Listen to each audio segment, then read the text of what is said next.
This talk is called Helping Players Hate or Love Your Nemesis. My name is Chris Hoge. That's right, pronounced hoagie like the sandwich. I'm the lead systems designer at Monolith. I think we'll start off with a video that shows us a little of Shadow of War.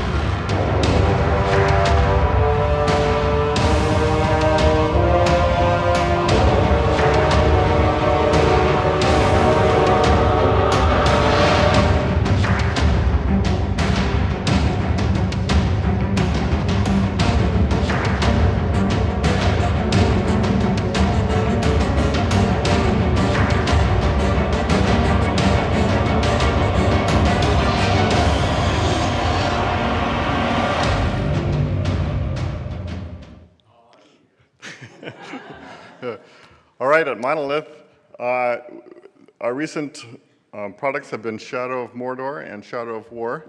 We are based in Kirkland, Washington. It's a great place to work. Here's a little pic of our office building.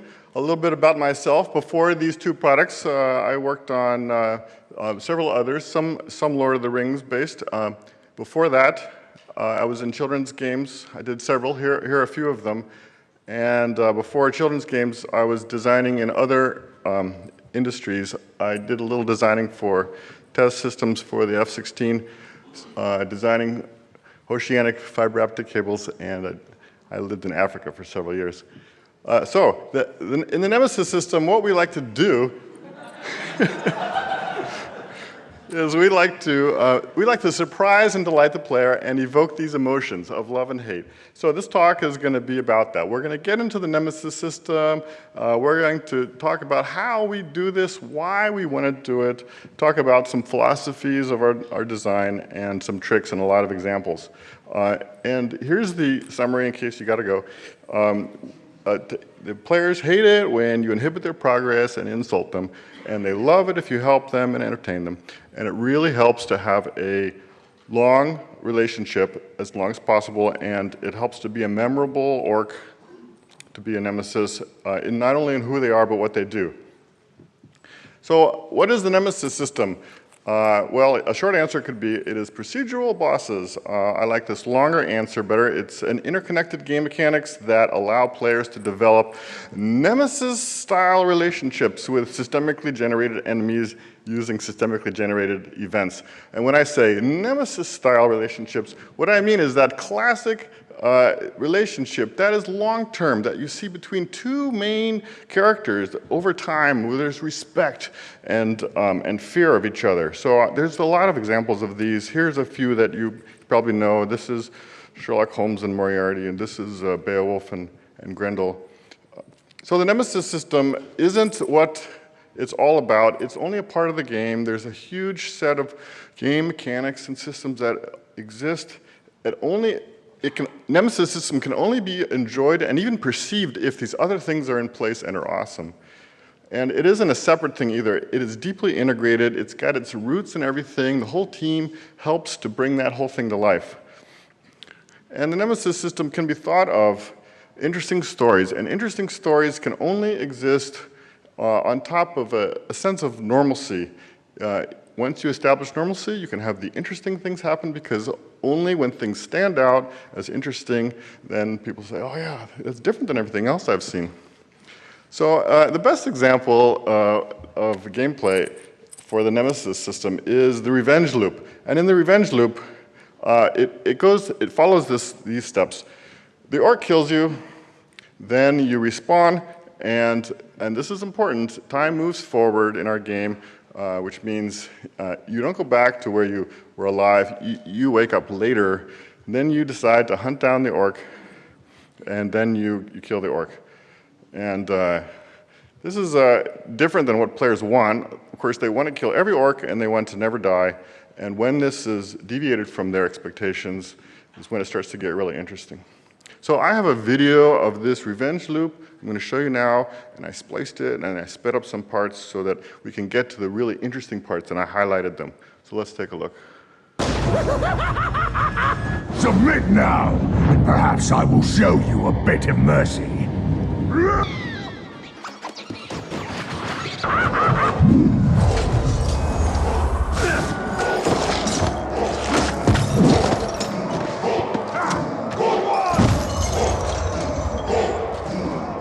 Nothing personal. I'm just following orders from my Overlord. He says kill the Tark, I kill the Tark. Actually, it was a little personal, because I really do hate Tarks.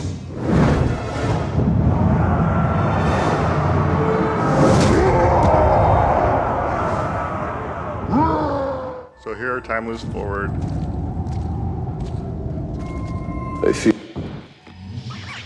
Now I'm trying to find the orc again.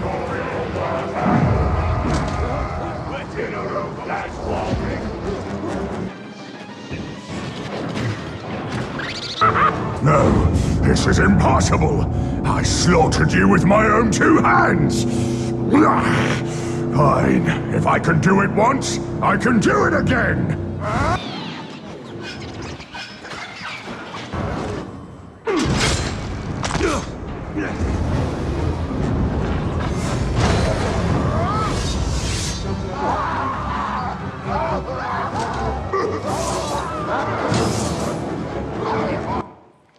All right, let's talk about when time moves forward. In a lot of single-player games, you actually have the option to, or you're forced to even, go back in time. And what that means is it's part of your thought process. So pardon my crude designer drawings, but here's me playing the game, and I'm thinking to myself, oh, this is a hard part. Should I save? Maybe I'll reload. Maybe I'll reload version A or version B. Now I'm actually in my own gameplay process. I'm like watching myself in my little time travel experiment. I think I'll reload B if I fail here, otherwise A might be good. In our game, we are forced to move forward in time. You don't have the option to go back, and it's freeing in a way. It helps you focus on what's happening immediately. You don't have to play that little experiment because all you're focused on is what's going to happen next, what just happened, and you end up being very emotionally involved with the immediate events that are happening. And the bonus is you have a longer relationship with the orcs because now they have a memory that they can hold. So in the revenge loop, here are the emotions that go through the typical player. Like, oh, I'm so frustrated, I just died. And then most people, they abandon whatever they're doing, and they're like, that orc, he's dead, I'm going after him. Then they hunt him down, they find him, and then they kill him, and then they're like, oh, this is so amazing, that felt good. And I liken it to a roller coaster, so like, oh, I hated that part, oh, here we go, yeah, that was a great hill that we went down. So here's the key, is that we like the negative emotions, we really like it. Because it leads to that glorious result. In fact, if it's strong negative, it leads to a stronger positive. So we want that roller coaster hill to be higher if possible. It's also similar to doing hard work. So here's a fruit tart. If I make a fruit tart, it's a lot of work to put into it, but man, after you finish, it tastes way better. So we have support for this. Here's a couple. George R. Martin says, fiction is about emotional resonance, about making us feel things on a primal and visceral level. And so I interpret that as emotions are the whole point. If you're not going to do the emotions, why even do it?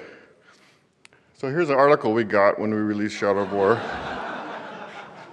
So this article, so like I'm being bullied by Mozu, that's his way. So. Oh, awesome.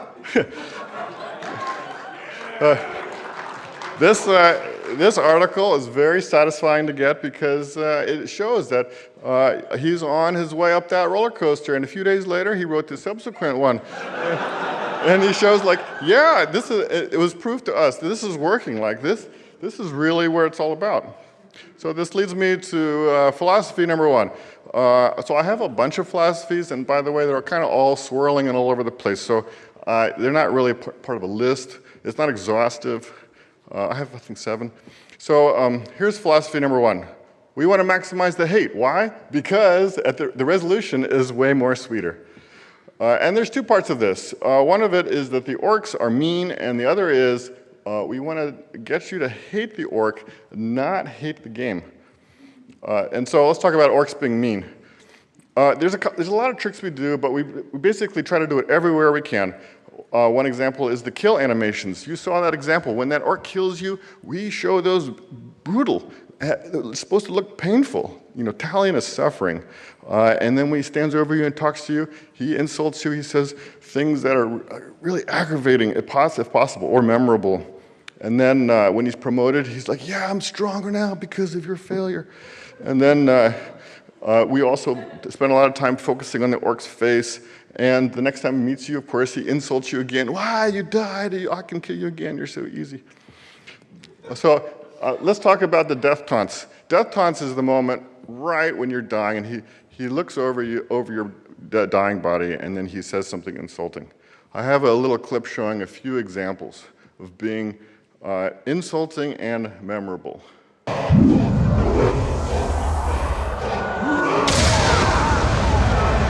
If you're the best that men can offer, this war will be disappointingly short. You wanted to beat me, didn't you? Must be frustrating losing the way you did.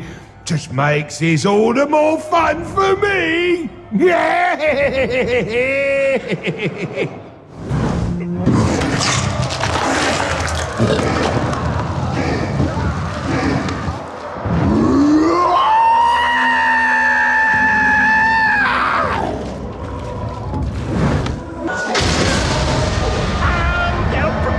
For this, maybe a few times. I could be war chief, I could be overlord, I could be whatever's above that. We come to this, your sad little end. I do like to think we were almost friends. Okay, we want to get the player to focus their hate on the orc, not the game. And the key to this is the players have to feel like there was a solution available to them within their grasp, something they could have done to avoid it. Oh, if only here's some examples. If only I won that last chance minigame. If only I got intel, I would have known he has that special move that killed me. Oh, I forgot to run away. We can always run away in our game. So here's a story about this.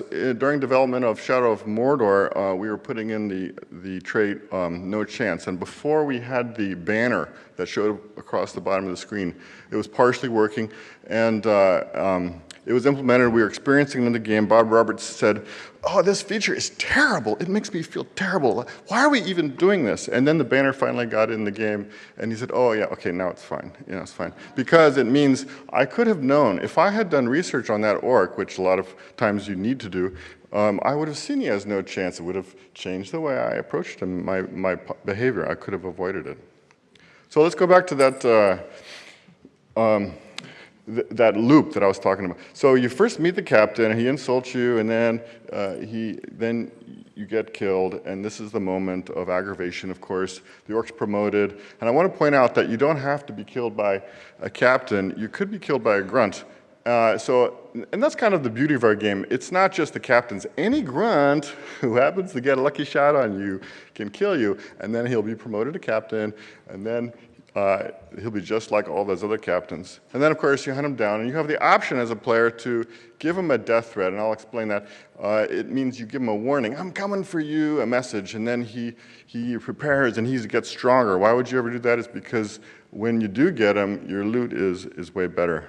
So then you meet the captain again, he insults you again, and then you finally, if you're lucky, defeat him, and a lot of times they give last words if they can. And then you finally, yeah, I killed him, I got my loot, ooh, this is the good feeling, right? So last words, let's talk about that a second. Last words is when you get him on his knees, it doesn't always happen, but it happens with orcs who, if the circumstances are right, and this is an orc that you know really well, he'll say something to you, and they're meant to be memorable and emotion-provoking, and I have a little video showing a few examples of last words.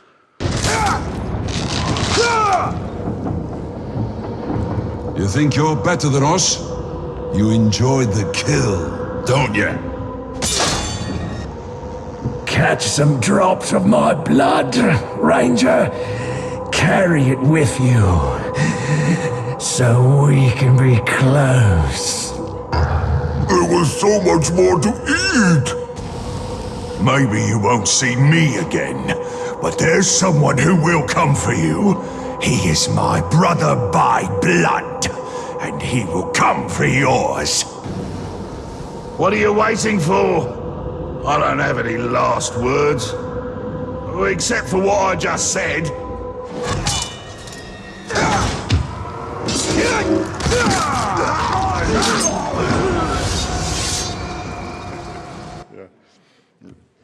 So the loot.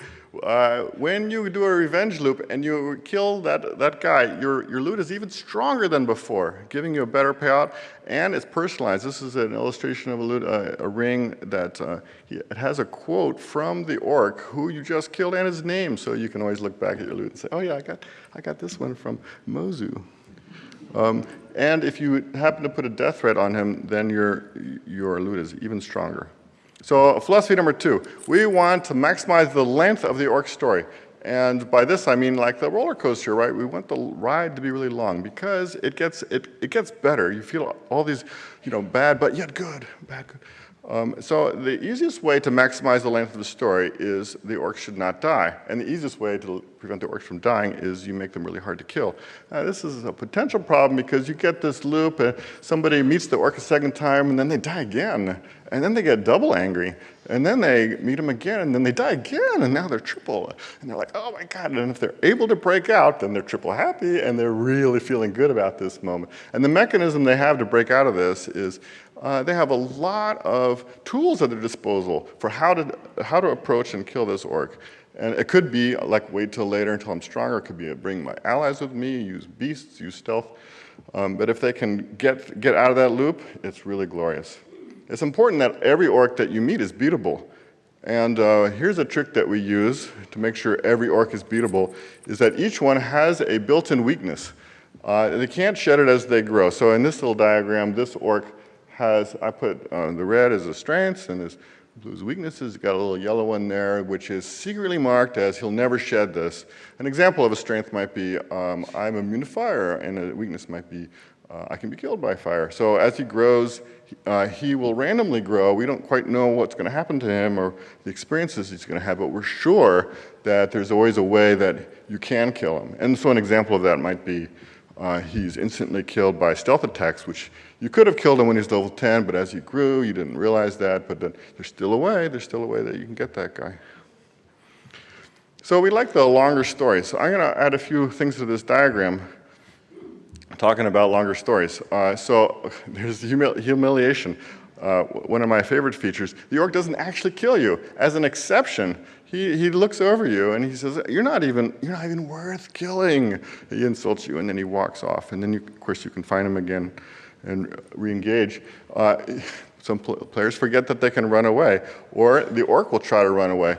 This is a change from Shadow of Mordor. In Shadow of War, we realized we want these stories to be longer, so we thought really hard about how to help the orc escape. Aside from just running and other tactics while he's running, we have death defying. This is a trait that some orcs have. At the moment you get him down, he's on his knees. You think he's going to give his last words, and then he looks up and he says, I'm not done yet, and he gets a breath of second wind, and he's back up, and you have to fight him again. Of course, you may not defeat him at that point. He has another chance. Or there's a tricky escape. He looks up at you and he goes, I got one more trick up my sleeve, and then he hits you, and then he runs off screen and he escapes. Now it's kind of a cheap shot, so we can't use that too much. But if it's an exception once in a while, it's kind of a cool story, and the orc lives to have a longer story. You can always shame the orc. This is when you momentarily make him suffer, and he'll go down a level. I'll talk more about shame a little later. Or, of course, you can recruit him. He'll be on your team. And that's awesome because now you like him and you want him to survive, and now his story will be prolonged. I'll talk more about that guy too. And then cheating death. So cheating death is really powerful because you've already gone through I got my loot, I'm so happy. I killed him. And then he basically announced to you, you thought you killed me, but I really wasn't dead. I'm back. And of course, that's really emotional. Like, what? I spent so much effort trying to kill you, and now you're back? And then it can be awesome, and it can be terrible. Like during development of Shadow of Mordor, we had to make sure that this loop didn't go out of control, because if a guy comes back too much, then it gets aggravating. But a little bit, it's awesome. So this is where we control it. Right there, we say, well, maybe he doesn't always cheat death. So who cheats death? So we need cheating death to be an exception. It can't happen to every orc. It has to be an amazing thing. What just happened? Oh, I didn't know that could happen in our game. Oh yeah, that does happen sometimes, that kind of thing. So what we do is we keep track of the interaction you have with every orc, and they have a little score. We call it the player interaction score, or PIS for short. Yeah, we thought that was a really clever name. So then if their PIS is really high, then at the moment of their death, they have a higher chance to cheat death. And then that chance is reduced over time. So we can't let them cheat death infinitely. Unless, of course, you cut off their head. Everybody knows if you cut off their head, then they're not coming back. They're dead for sure. But you can't control that. The way the game mechanics work is when you get an orc down, you're not sure whether you're going to use that animation that cuts off his head, or you're going to stab through his chest, or a number of other animations. So we do something else here, which is if there is an orc who is a candidate for cheating death, like we can tell you really hate this guy, then we actually protect him. We say, no, you're not going to actually cut off his head, because we want a chance, that chance that he can come back and have a longer story. And then after he cheats death a couple times, then we're like, okay, now you can go ahead and cut his head off. Because we know that feeling of cutting that orc's head off, you're like, why don't you stay dead? And then his head goes off, you're like, oh yeah, that really feels great. This chart shows the survivability of orcs. So for a typical player, I mean, there's all kinds of players, but typically you will meet 85 captains who you will kill in your first encounter with them. And then you'll meet 14 who you'll have 2 encounters. And then about 4 who you will have 3 encounters. And this area is the area where you have a nemesis-die relationship. You start to care really, like, who is this guy? Why does he keep defying me? Or why does he keep escaping? Or why is he haunting me? He keeps chasing me down and killing me. Now you might say, oh, 85 is a lot. That seems like a waste. Like all those orcs, they're just dead instantly. Well, I mean, you have to have an exception, right? If that 85 was like as low as those others, then it wouldn't be an exception for these long-term relationships. And actually, we root for these orcs. When we're in play tests and we're watching players play our game, we see an orc die, and we're like, oh, I hope he cheats death. Wouldn't that be great? Wouldn't that prolong his story? It'd be so fantastic. Philosophy number 3, we don't know who your nemesis is going to be.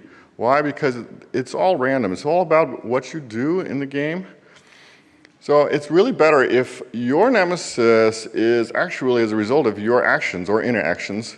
So because then you're more emotionally involved. It's because of what you did or didn't do. So what we do is we basically just seed the world with lots of orcs of varying types, and if you make a mistake, well, that's an opportunity for that new relationship to start. And by the way, these 2 guys, Bruise and Zog, are not the same as the rest of the orcs. They are forced upon you as a player. You have to be these guys. But after they finish telling their story, then they're basically released into the system. You can do whatever you want with them. Oh yeah, and you gotta remember your nemesis, or the orcs that you meet. This is really, really important, and so I'm gonna sort of shift that and talk about remembering orcs for a while. If you can't remember an orc, how are you gonna have any opinions about him? How do you have any relationship with him? So how do you make anything memorable? So you're gonna meet someone. How do you make yourself memorable so that they will remember you? Well, I've talked about 2 things already. Do something that will impact their emotions, have a long time meeting them or many interactions. And now I talk about my friend Daryl. Okay, this guy, I went to school with him years ago. And what's interesting about him is I haven't talked to him since I went to school. And he doesn't know that I'm talking about him now. And he wasn't even that good of a friend. He's one of my friends, you know, but he wasn't my best of friends. And yet, at the same time, I remember him better than some of my close friends. Why is that? What about him makes him memorable? So I'll tell you a little bit about his personality. He was a little bit opinionated, and he was kind of assertive, but he loved life, and so he had a really strong personality. And so this is my theory, which is it's not about being likable to be memorable. It's more about having a unique identity. So we try to make orcs have a unique identity so that they can be memorable. And if you want someone to remember you, have a unique identity. It helps. Okay, so another point is breaking the norm. Doing something really strange will help you be memorable. So I'm going to tell a story now about Brian Pamatwan. He's a friend of mine at Monolith, and he told me an interesting story that he did long ago for a girl he liked to try to make himself really memorable by doing something really unusual. Actually, it's kind of an embarrassing story. Maybe you promise not to tell it, but I don't think he'd mind because it really is applicable here. So what he decided to do is he decided to dress up. You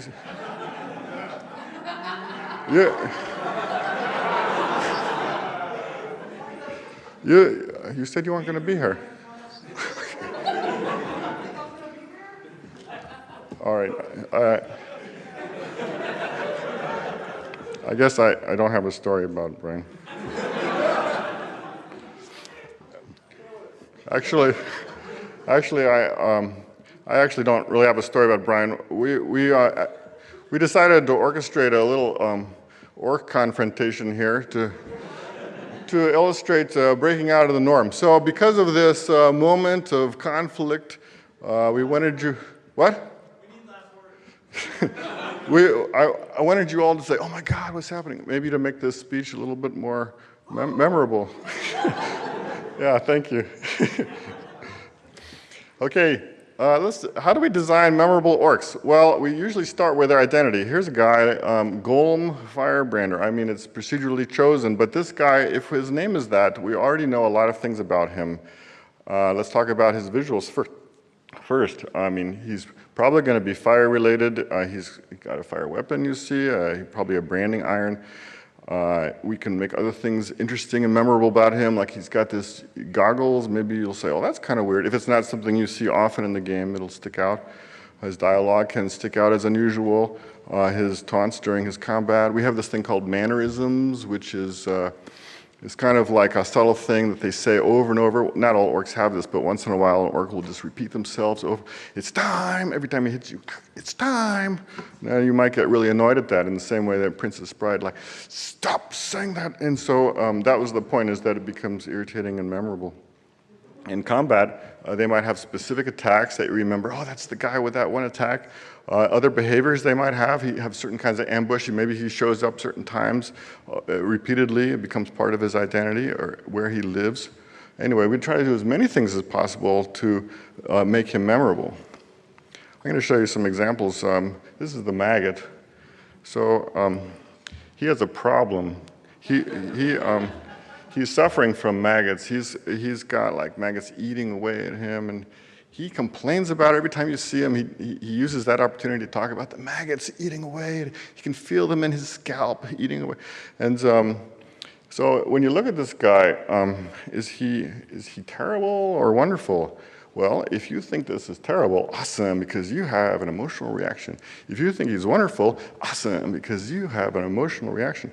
So it turns out he becomes memorable because of this unique identity he has. And the more time you think about him and why he's this way and how he feels, of course, the more memorable he'll be, which means the more likely you'll have an emotional response when he kills you or escapes or whatever.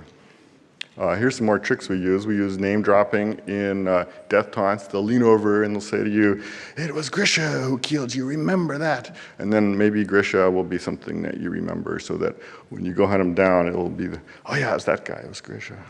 We also do this, the orcs remind you of your history. Last time you ran away, And of course, the player doesn't always remember, but it really helps if the orc reminds them, oh yeah, I guess I did run away. And then it'll reinforce that and it'll become the truth. So philosophy number 4, we want to actually maximize the correlations between their identity and the things that we do to help you remember them. So you never know how they're going to be noticed. We ask playtesters after they play the game, who's your nemesis and what do you remember about him? And we were surprised. It wasn't always visual. Sometimes it was audio, sometimes it was combat, sometimes it was the way the orc found them or behaved with them. And so basically we want to do everything we can so that they become memorable. So this guy is the diseased. He also has a problem. You know, he's got a diseased face and arm, and he's got some boils on his chest. He's got poison things around his belt. So we try to do everything we can. They only get one chance, usually. You saw that chart. They're probably going to die the first meeting, but if they don't, this is awesome. This is a good guy to have as your nemesis. And we try to use outrageous things whenever we can, and tropes help. And by the way, this part of the orc visually is way more impactful than the, see, he's got a belt around his belt, he's got jars with eyeballs in them, and that's all cool and all, but it's not as impactful to the player as everything around the head and shoulders area. That's something we learned. Here's another orc, the dwarf hater. So here's his concept before he was made, and then the other one's an in-game shot. So this starts off as an idea. Oh, what if we have an orc who just hates dwarves, and that's all he thinks about, that's all he talks about. What would he look like? Well, maybe he has dwarf paraphernalia. Maybe he collects dwarf beards and dwarf skulls and wraps them around as jewelry. Maybe he finds dwarf equipment, dwarf helmet, and it doesn't quite fit, but he shoves it on his head anyway. Maybe his weapon, we didn't do the weapon, but this is our idea, is that it was a crow cage with a dead dwarf in it, and when he strikes it, the dwarf is bobbling around inside. That was technically challenging. So we did implement this trait. He has a hate of dwarves, so he's the only guy in the game who has a hate of dwarves, because it makes sense for him. And then another thing is that the game doesn't have any dwarves, so that it's not triggered unless you derange his mind, in which case he thinks you're a dwarf, and then, of course, he'll become enraged at you. So one more. So this is the blast. He's you can just look at him and tell a lot of things about him right away. He belongs to the machine tribe, and if you get to know the tribes, you'll already know a lot about him. You know, you can tell by looking at him that he's in the machine tribe. He's got grenades around him. You kind of tell where he's found. He's got a fire weapon. He's got this thing on his back. It turns out it's a flame cannon, so he'll burn you with that if you can. So you might say, hey, Hoge, this is a lot of specific crafted content for a procedural game. You started talking off, this is a procedural enemies. Well, yeah, yes and no. The game has a lot of systemic mechanisms for putting things together, events and orcs and situations. And when it gets down to the granular level, we do have a lot of finely crafted things. And it's a ton of content, but the two of them are blended to try to make it unclear about how the system really works. Philosophy number 5, the scope and nature of the design should be unclear to players. This is intentional. We don't want players to feel like this is a mechanical thing. We don't want players to figure it out. We want them to be instead surprised and delighted. There should be a feeling of discovery and wonder. What else is out there? What haven't I found yet? Oh, look, I found something really great. I'd like to find more. This is the type of feelings we were trying to evoke from the design. And I think I'm going to tell my friends about this game. Let's talk about telling friends. So this became a metric for several of us on the design team. Is this feature that we're considering implementing going to be great? Is it so great that players will blog about it?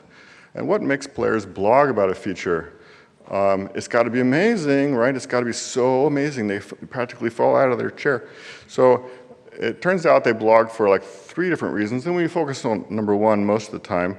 It's they meet something really interesting, unique, or number 2, they have a lot of emotions all tied up in this situation. They want to talk about it, or number 3, they want to talk about how great they were and how they conquered their problems. And then when players hear these, especially the first one, they think to themselves, well, what else is out there? I didn't see that. Maybe I should explore the game more. And that's great, because now players are questioning their understanding of the scope of the game, and they're waiting to be surprised and delighted even more. And to facilitate all this telling of friends, we use natural language in the announcements and the orc dialogue. For example, this is a banner that comes up in screen. Ushak the Unkillable, for example, is a random enemy. Became deranged. Look at that, it's already in sentence format, using words that are easy to use in your blog if it happens to be something that happens to you and is worthy of talking about. Natural language. So philosophy number 6, exceptions. We love exceptions. We love exceptions to exceptions. This is something that we think about a lot, and it includes the development process, which supports making exceptions, which is tricky because how do you do that? Well, if you can manage to support a development process which allows people to discover new ideas halfway through, oh, we should add this thing, I didn't think about it before. Yeah, if you add it, sometimes those are the best things. They lead to more memorable and interesting situations. So here's what I think it normally takes is forward-thinking game programmers. What are the features that designers are going to ask for later? How is this feature going to expand in the future? Data-driven content so the designers can do a lot of tweaking of things late in the cycle, and a flexible production schedule so that we can add things a little bit late. Oh, can we get that recording session? We have these new lines. Can we fit it in? Oh, maybe, yeah, okay. So we have to be okay also with not all the content being found. We do a lot of work on these specific stories, and we have to be okay as developers. The player's not going to see everything. Maybe somebody will see it, but maybe not each person will see it. Because what that'll lead to is maybe people will hear about it from others. Maybe they'll question their understanding of the scope of the design. Really, it's all about having exceptions. The feeling of exceptions leads to you remembering the experiences, remembering those orcs, so that you can have a relationship with those orcs, so that you can develop those emotions that we are trying to evoke. Okay, I got some examples of exceptions. This is the Blight and the Claw. Here's 2 examples of transformed roles. And when we say transformed roles, they change who they are. So instead of just cheating death and coming back and saying, oh, I'm not dead yet, they'll say, I'm not dead, but in the way that you killed me, you have transformed me. The first guy, the Blight, was poisoned by you. And he comes back, and maybe he was someone else, like the Sneak or something more generic before. And now he says, this poison, it has like changed who I am, has gone inside me. He talks about how he feels about it, how he's stronger because of it. And now he has poison-based attacks, and he's really aggressive. So the other guy, the Claw, you probably killed him by stabbing him and cutting off his arm. And then he comes back and he says, I am now the Claw, I am reborn. And he shows you his claw all the time he can and talks about it. And he tries to kill you with it. And these guys are fairly unique. We can only allow the player to see these once. As soon as you see these twice, they're now a system, right? They're now mechanical. They're so unique. Here's 2 more. The Avenger. If an orc ambushes you because he came because you're attacking his blood brother, and then he manages to kill you, he will change his title. He is now the Avenger because he avenged his blood brother. And the other guy, the Uncatchable. If an orc manages to escape from you like 3 times, I think, then he will change his name to be the Uncatchable, or the Elusive in this case. So for cheating death, I already told you this is an exception.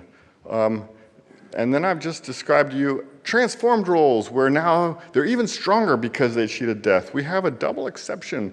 You cut off my head, but I'm not dead. These 2 guys, the guy on the right is the Stitch, who has his self stitched back together. You can see the stitches around his neck where his friends pulled his body together, quickly put it. This is the story he tells when he comes back to you, like, I'm still alive, and it's because they've stitched me back together. And the other guy is the machine. He's put together with metal parts, and he says, it's because you cut me in half. You have created the machine. It's because of you. You're the reason I'm alive.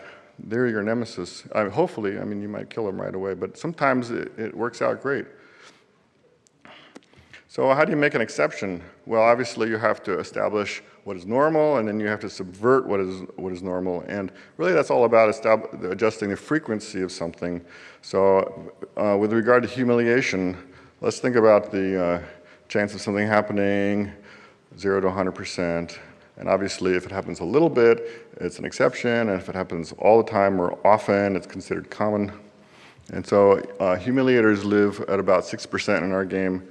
Right in that space where you feel like, oh, that was kind of odd, but then if you see it a second time, you're like, oh yeah, that thing again.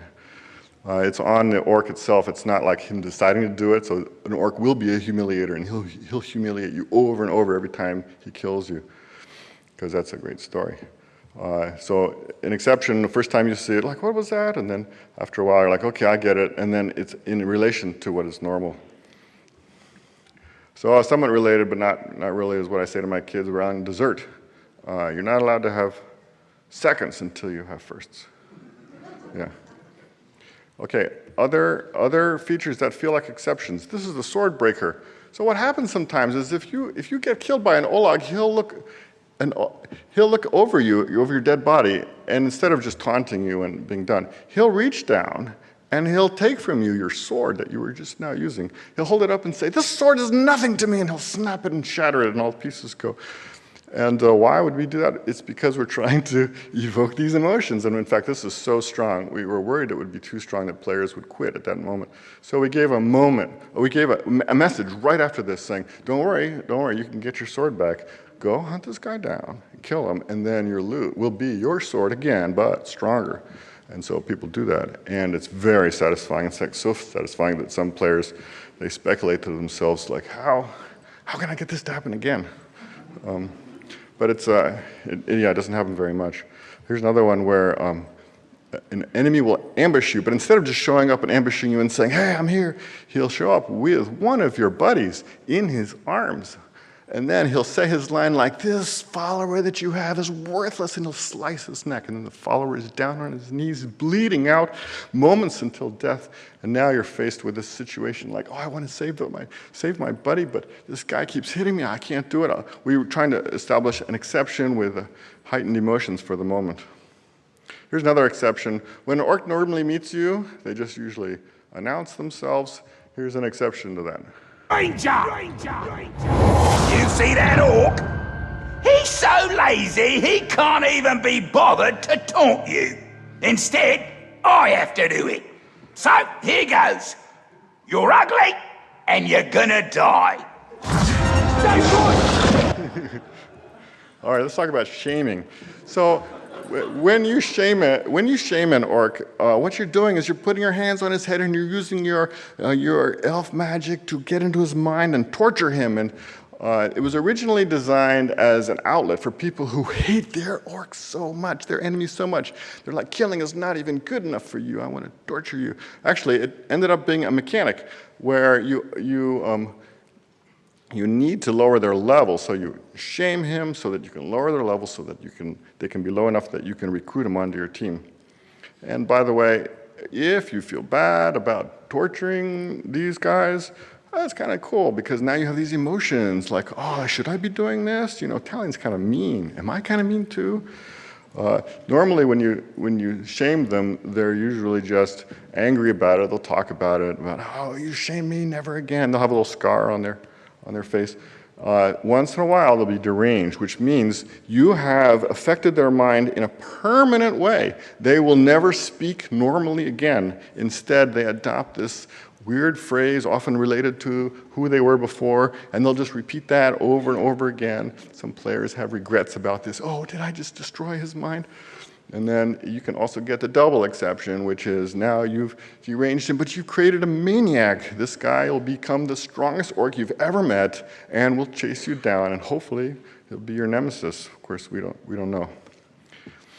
Okay, some examples of exceptions that we got because we were flexible, late development, okay? So in Shadow of Mordor, we got the Screamer. If you played the game, most everybody met a Screamer orc, which is basically just screams. He doesn't say anything, and it's an exception. And when people meet that, they're like, oh, that's kind of weird. It's a little unnerving. So what did? We quickly ran around, got the lines, we got the body animations, we subverted all the logic, and got it in, and it worked great. So in Shadow of War, here's an orc we got in kind of late. One word. I like his title because as soon as you find out who he is, you can't wait to hear what he's going to say. You know he's got to say one word and only one word, and it turns out he says a different word each time you meet him, depending on the situation. So he's kind of interesting. Then there's these guys, Baz and Gaz. So you only meet Baz and Gaz if you play through the game and you've gotten through the story of Bruce. Now Bruce, you have to meet, and he's a scripted narrative kind of orc who we really like, and he had a real good personality, and he had an Australian accent, and after you're done with him, we're like, oh, can we prolong the story? Yeah, so we added these guys, and they come, they also have Australian accents, and they have the same personality, and they show up really angry about how you were mean to Bruce. We have this orc trait called decoys. So tricky orcs will sometimes have a gang, and their gang will all be dressed up just like them and even have the same iconography above them. You can't tell who is who, and hopefully you'll be a little confused as you're fighting. Is this the real guy, or is this just a decoy? And then this is one of our favorites, promoting to Overlord. If an orc kills you, instead of like just him being promoted a little bit, he's promoted to Overlord. And now you can't actually find him until you get into that fortress, do a fort assault, and meet him in the throne room. That's really great too. Here's an orc. I'm going to show you a video, the Inscrutable. He is designed so that you can't quite understand what he's saying. Not as big as they say, you, not nearly. Spit to the men, and all I got's a gold belt. You speak language, do you? Speak blood, do you? Speak guts? Because I don't reckon you'll be waiting while I rip your throat down so fast it'll whistle. All right, exceptions are only appreciated if the players understand what's going on, and it comes down to messaging. Sometimes it isn't enough just to have dialogue explaining what's going on. You gotta do more. We use the army screen, we use UI banners, we try to do more. We need to emphasize this even more because sometimes there's confusion. In the army screen, we have some stories told, or in quest complete screens, hey, this just happened by the way. Sometimes it's text, sometimes it's symbology. Audio does a great part too. Sometimes the audio or the music will hush in such a way, subconsciously telling you, hey, something really interesting is about to happen. Pay attention. Here's a story about a messaging and how it kind of worked, kind of didn't work. We saw a couple blogs of people who experienced this. A follower will cheat death, and normally they'll just be angry at you. And they'll look like this. But sometimes a follower will still be loyal, and they'll say, hey, you thought I was dead, but I'm back, boss. And some players don't quite understand that, and they'll start hitting the orc before they get a chance to swing at them. And of course, it's a follower, and the follower just goes, ow, ow, ow. And then the second exception kicks in, which is if you hit your follower too many times, then he'll betray you, and then you get this message, and that's when the blogger says, wait, what just happened? You mean he was on my side this whole time and I just forced him to betray me? And now I have to get him back again as a follower. So that's an interesting story, how messaging is really important. So I talked so much about hate. Let's talk about love. So it's best to have both, love and hate. So I would categorize, there's two types of love we want to focus on. One is Nemesis Withdrawal, and the other is attachment to followers. So for Nemesis Withdrawal, what we mean is, oh, that was my favorite enemy. Oh, is he really dead now? Oh, I had so much fun with him. Oh, I hope he comes back. We hear this a lot from players. And so that's nice. We don't always control exactly what's happening. It has random elements to it. But we like to foster that type of emotion. Also, attachment to followers. It's natural when you have a follower and you spend time nurturing him, you have a feeling like, oh, I'm responsible for this guy. Oh, I hope he does well. You spend time thinking about what he's doing. You spend time thinking about like how he can be more powerful so that he can be a better follower. Even the act of recruiting him is you saying to the game, I want to like this orc. I have decided I'm going to care about him.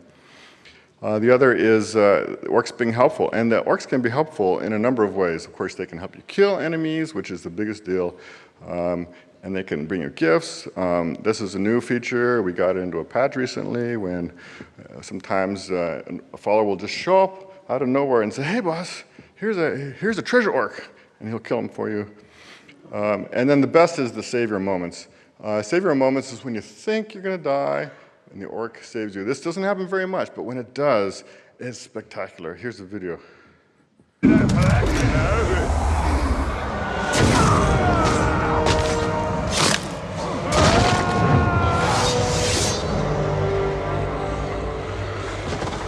Saved your guts there, I did. Okay, and yet, these are always the inevitable betrayal. Will the followers always betray me? Well, it is their nature. It's kind of what their society is built on. They often do, not always.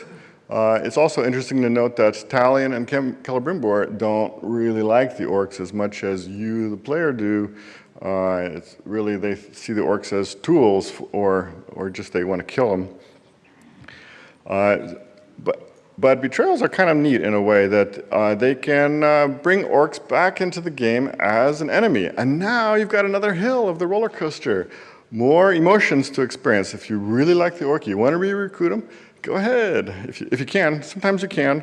And then you can go through that process again. Try to keep him. If he dies, you can always use your necromancy skill late game and raise him from the dead, and then you have a zombie follower, and then he won't betray you then. Of course, that's a trade-off because he just groans then.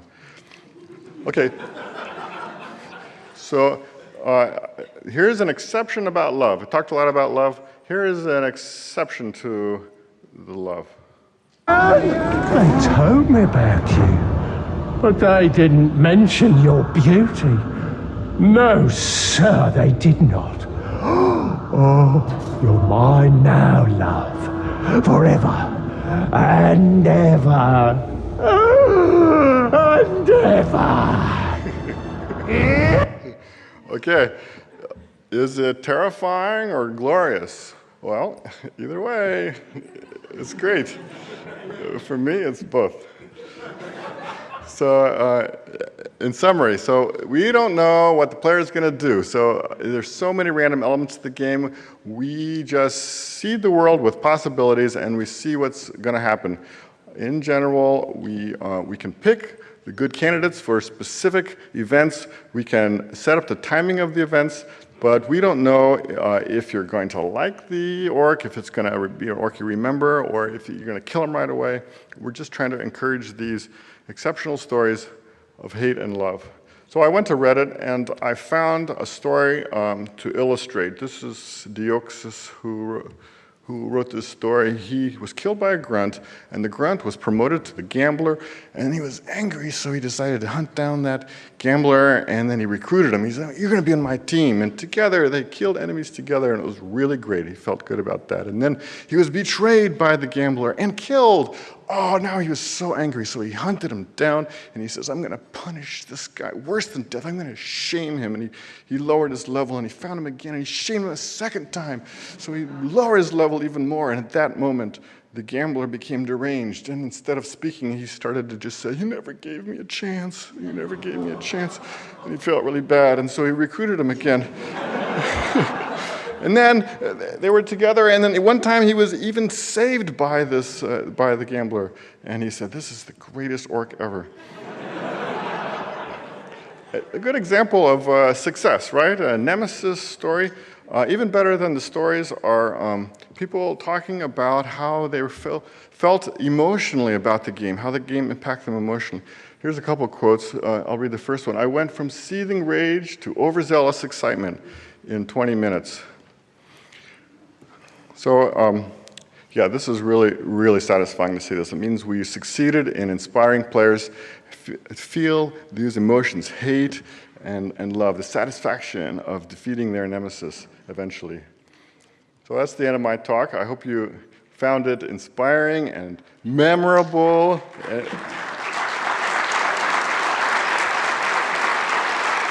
Okay, and I don't know how much time we have. Okay, we got 5 minutes. If anybody wants to ask questions, consider joining us at Monolith on what we're working on next. Awesome talk. Yeah, thanks. Yeah. Hello. So this mechanic of you need to get defeated first to get this revenge loop and get better loot and so on. Got this mechanic exploited at some point, or was it a danger that okay, I get better loot if I let the orc defeat me, because then I can do the revenge, and without it, it's not happening? Yeah, that's a good question. So could people exploit it by dying intentionally to get better loot, and so they become more powerful? Well, if you do, you will have an orc who then also gets a nice story, and sometimes you don't always kill him successfully, so you're already engaging in a way that we want you. And the impact of the loot is minor enough that the variety of the orcs is great enough. We don't know if it's going to actually, we doubt that it will actually impact your success to such a substantial degree. Yeah. Do you have the data on the most number of times someone was killed by the same orc? Well, we do know that some people intentionally died to the same orc over and over on purpose. I mean, we have stories of and data to show that, like, I'm going to shame an orc down to level 1, and then I'm going to die over and over and over and over until he is max level, and then I'm going to shame him back down. And so we have data that shows, like, several hundred times. But I don't think that's accidental. I think that's all intentional. It's hard to know what players are doing intentionally, so yeah. Awesome talk, thank you. What would your recommendations be for someone who wanted to make a similar system but with a different play mechanic, like you were trading with the orcs or dating the orcs? Yeah, gosh, I don't know. It's such a monumental amount of work, and it's so complicated. So I hope you have a large team, and I guess my advice would be focus really narrowly if you can, because it's going to end up exploding in scope before you know it. Thanks. Yeah, and try to make things memorable. I think that's a key. Yeah. All right, thanks everybody.